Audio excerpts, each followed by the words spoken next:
Do you remember back in the day when you could walk into a convenience store and there would be a spinner rack full of brand new comics? Those really don't exist anymore. And you may be thinking to yourself, where did all the comics go? But I'm here to tell you that today, comic books are in more places than ever before.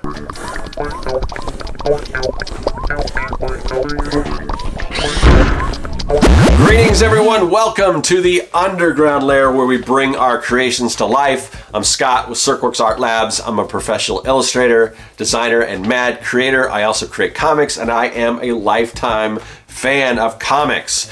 If you're my age, you probably remember, and if you're a comics fan, you remember going to the local 7-Eleven. I used to ride my bike over there, go in there, and there would just be this spinner rack of comics, and that's how I started collecting comics. Way before I even knew about a comic book store or anything, that's how I received comics, and that's how a lot of kids from my generation were introduced to comics, by just being at that convenience store. You get your Slurpee, you get your comic, and there you go. And it's kind of sad because you don't see those anymore. You don't go into a convenience store and you don't see, at least any of the ones that I've been in, you don't see comics at all, which kind of makes you think, man, remember when you could just go anywhere? A convenience store is pretty much the place where you get everything, and the fact that you can't get comics there may lead you to think that, well, comics just aren't as popular anymore. You just can't find them everywhere. But comics are everywhere. They're in more places now than they've ever been. So I want to talk about all the different places that you can find comics nowadays and why there's never been a better time to think about becoming a comic book artist. So if comic books aren't on the spinner racks at a convenience store or in the little magazine section when you're checking out at your local grocery store, then it seems like, well, then where are the comics? And I think because of this, because a lot of people, that's the average places the average person goes, some people may just think that, comics are just gone. They're just not a thing anymore. And I've heard that. I've heard people say, when you show, I made a comic, they'll say, what? They still make comics? And yes, they very much make comics. Now, not everyone thinks that, but there are people out there that just, that aren't a fan, but there are a lot of comic fans now, more than ever. And the truth is, they're still around despite not being at the local Quick Stop or whatever, but they're in more places than ever before.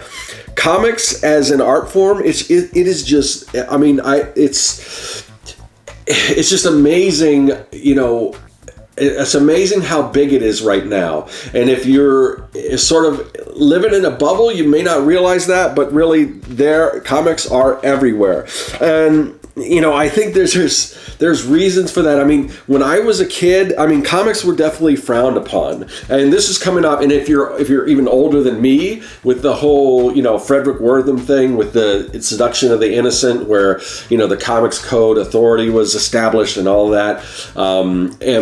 Comics really got a bad rap back then. But in my growing up in the 80s and the 90s and things like that, that still had sort of that stigma to it.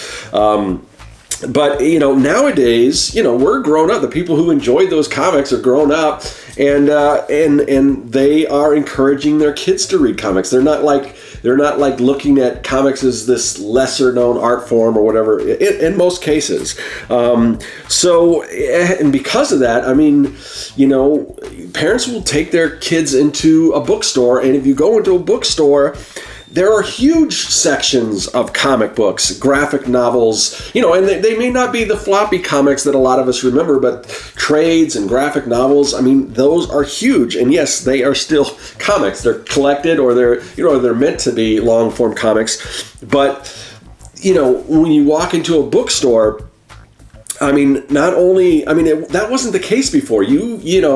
You walked in, and there may be, I remember back in the days when they had things like Walden Books and things like that, you may walk into a bookstore and there might be a spinner rack. That was about it. But now there are huge sections of comics, and, sometimes the comics are just, mixed in with the other books of, like, if there's a section on mysteries, maybe the comics are just there with the other books, and it's almost like it's kind of, I don't want to say homogenized, but it's getting comics have become have gotten to the point where it's just like any other form of, of reading experience. And that's pretty awesome. And, I also remember when, going to school, they would have like the Scholastic book fairs. And back then there weren't a lot, you couldn't really order a lot of comics from that. There was, you'd be lucky, maybe a Garfield or Peanuts or something. Or if you're really lucky, there might be a Calvin and Hobbes or something like that. But nowadays, comics, those Scholastic book fairs and everything, they've got tons of comics. Comics are super popular with, all different kinds of readers. And speaking of Scholastic, Scholastic has as a publishing, house, they have their own, own line of, graphic novels. And actually, I think pretty much every single publisher nowadays has a line of graphic novels. And that is huge too. So there's tons of opportunities there. And if you're just a fan of sort of Marvel or DC, you may not be aware of some of these, but these books, like, things like Smile by Raina Telgemeier, and these books are outselling anything, Marvel or DC put out. And, and Marvel and DC aren't doing too bad in the graphic novel side and the trade side as well. That's probably where I would imagine, the bulk of what they're pulling in is from. So, the landscape has changed a little as far as what comics look like, how they're presented, and not to say that there aren't floppies. And I think floppies I don't think they're going away because of the collector market. Typically collectors people don't collect like trades and graphic novels for the most part. They're collecting single issues, and as long as that collector mentality is still there, then you're still going to find floppies and things like that, especially with all the variants and things like that. So the other thing is manga is when I was growing up, manga wasn't such a thing. It was just kind of taking hold and everything. But manga has just blown up. Over here, in the States, manga is so popular, and the thing about manga is they're so diverse as far as the subject matter and the different topics they'll cover, and that's something I think that American comics needs to kind of look at and kind of, we've got enough superhero comics, and not that I don't like superheroes, but there's room for all kinds of things, and that again is another opportunity because there's a market for comics. You don't want to be doing the same thing. Oh, I've got my version of my superhero team. Well, how many more of those do we need? There's so many other stories we could tell. So there's opportunities there. And the thing about manga is manga has brought in a whole, and not manga single-handedly, but I think, manga and, even some of the traditional comics, they've brought in a large female audience, which before, like, again, when I was growing up, there were very few girls reading comics. Now it's probably more, it's at least 50-50, I would say. So before, when you had 50% of the population that just weren't really interested in comics as a whole, I know there were girls out there reading comics, they may have been embarrassed to say it or whatever, but none that I really knew about growing up. It was kind of like a boys thing.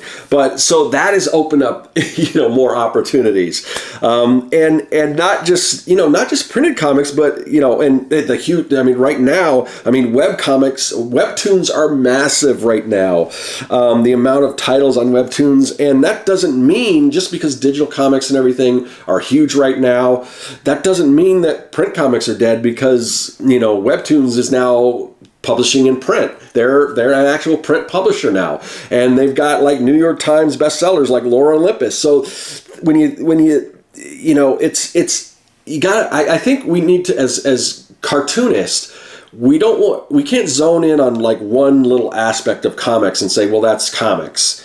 We got to look at the big picture, because there's so many different opportunities. Because there's no reason why you can't create a web comic and then turn around and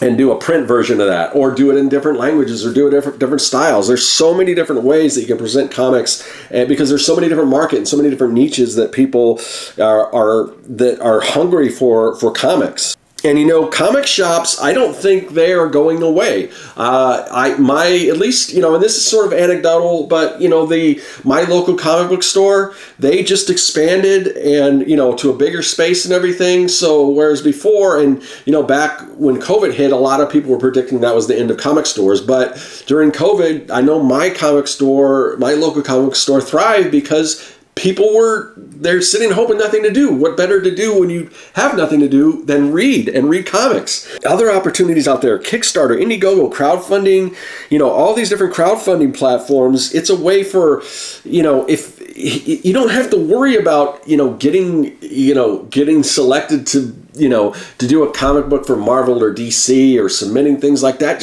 You can create your own, and you can build an audience and fund your own independent comics. And there is, those crowdfunding sites, they've got to be, if you look at them as a publisher, they're like they're right up there, I would say, with Marvel and DC as far as the amount of comics that are coming out of these crowdfunding, all these independents and everything. So many different opportunities. So there's a huge market for people wanting comics in all these different genres. So don't just limit yourself. And no shade on Marvel or DC. I love those companies, but there's so many different other avenues to explore. And, just think what you can accomplish using comics in a different medium. So right now, as far as me personally, the kind of comics that I'm creating, I'm in the process of creating a company that generates, comics to educate people on whatever subject. I mean, comics, there's such a great learning tool. If you look at like Understanding Comics, it is a comic about comics done as a comic. Or David Chelsea book on perspective. It's a book on perspective, but it is told as a comic book, which makes perfect sense. It's perspective for comics told as a comic. I saw a comic book. I mean, you all know how to make comics the Marvel way. I saw a book that's out right now when I was just at my comic store, How to Read Comics the Marvel Way, all about how you read comics, and it was done as a comic. Basically, Spider-Man telling you, oh, check out this panel here, and this is what word balloons are, and all that kind of stuff. So comics are a great way to educate. Especially nowadays with people's attention span as the way they are, I think comics are a great way to educate and everything. So yes, in closing, I miss those spinner racks. I miss going into like convenient. And having said that, comic books are. I mean, there are comic books in like Walmart and things like that. So in some cases they're kind of coming back. I've seen them here and there in other places. Still not in the convenience stores, which would be cool to see that spinner rack. But maybe that's a bygone era, but that's okay, because I would much rather have what we have right now than that nostalgic feeling of that spinner rack in that convenience store, because we've got, I mean, again, comics are everywhere. All right, so there you go. Despite what a lot of people will have you believe, comic books are alive and well, and they are thriving. Maybe they look a little different than they used to. Maybe they're not in the same form, but they are there. They are out there, and there's plenty of opportunities for you to create comics, and there's a big market for people that want to get their hands on comics. What about you guys? What are some of the routes that you think you would like to go into as far as your comic making, your future making comics? What are some things that you want to do to market yourself, or areas that you would like to go into with your own comics? Let me know in the comments section, and I will talk to you guys later. That is all. Hey, thanks for watching. If you like what you saw and you want to see more, hit that subscribe button. Also, you can follow me at Serkworks on social media, and now you can support the work that I do on Patreon. Do you like making comics? Then go to Serkworks.com and pick up the Comic Maker Starter Kit. It's packed full of fonts, brushes, templates, and more. And best of all, it's totally free.